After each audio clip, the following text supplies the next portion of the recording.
Uncle, आप यहाँ क्या कर रहे हैं?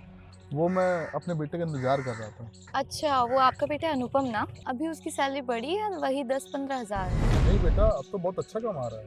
अच्छा हुआ मैंने आपके बेटे से शादी नहीं की। वैसे भी वो मेरे पापा के ऑफिस में मामूली सा मैनेजर ही तो था।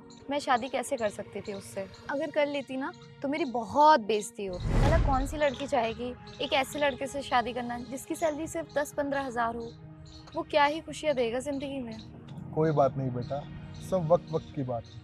और बेटा, तुम्हारे पापा मेरे बॉस ही नहीं थे, बल्कि बहुत अच्छे दोस्त भी थे। और तुम्हें तो मैंने बचपन से बड़े होते देखा है। इसीलिए मैंने सोचा था कि तुम मेरे बेटे अनुपम के लिए ठीक रहोगे। अंकल जी, मैं आपकी बात समझ रही हूँ और आप ही सोचिए, मेरे पापा एक इतनी बड़ी कंपनी के ओनर, आपका बेटा एक मामूली सा सेल्समैन, तो कैसे मैं उससे शादी कर सकती? और आपको पता है, अब जिससे मेरी शादी हुई है वो महीने का 2 लाख कमाता है। मैं जो भी उससे बोलती हूँ ना, यूं ला के दे देता है। आपका बेटा मुझे नहीं लगता है जिंदगी में इतना कमा सकता है। अरे वाह, तो बहुत अच्छी बात है कि तुम्हारा हस्बैंड इतना अच्छा कमाता है। लेकिन इसका मतलब ये भी नहीं कि मेरे बेटे के बारे में तुम कुछ भी बोलो। अरे अंकल जी, अगर आपको इतना बुरा लग रहा है तो आई एम सॉरी, लेकिन आपके बेटे ने ज़िंदगी में कुछ करा ही नहीं है, तो लोग उसकी बेइज़्ज़ती ही करेंगे। और आज के टाइम ना, पैसा ही सबसे पावरफुल चीज़ है।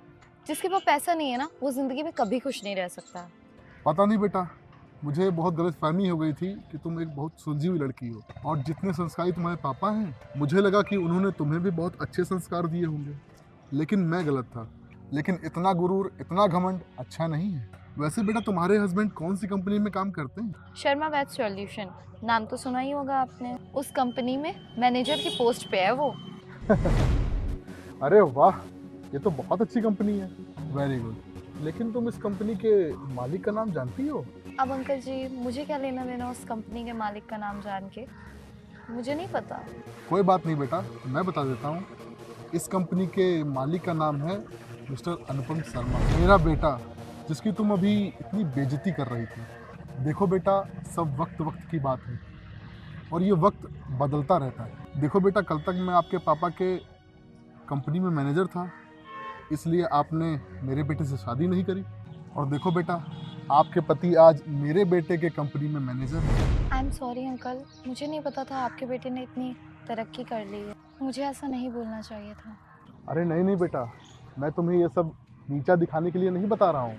मैं तो तुम्हें ये एहसास कराना चाहता हूँ, इस दुनिया में हर एक इंसान एक उद्देश्य के लिए आता है, जिससे वह अपनी मेहनत और ईमानदारी से पूरा करता है, और जिस पर घमंड नहीं, गर्व किया जाता है। जैसे देखो, मेरे बेटे ने मेहनत और ईमानदारी से आज यह मुकाम हासिल किया, और उस पर मुझे घमंड नहीं, गर्व है।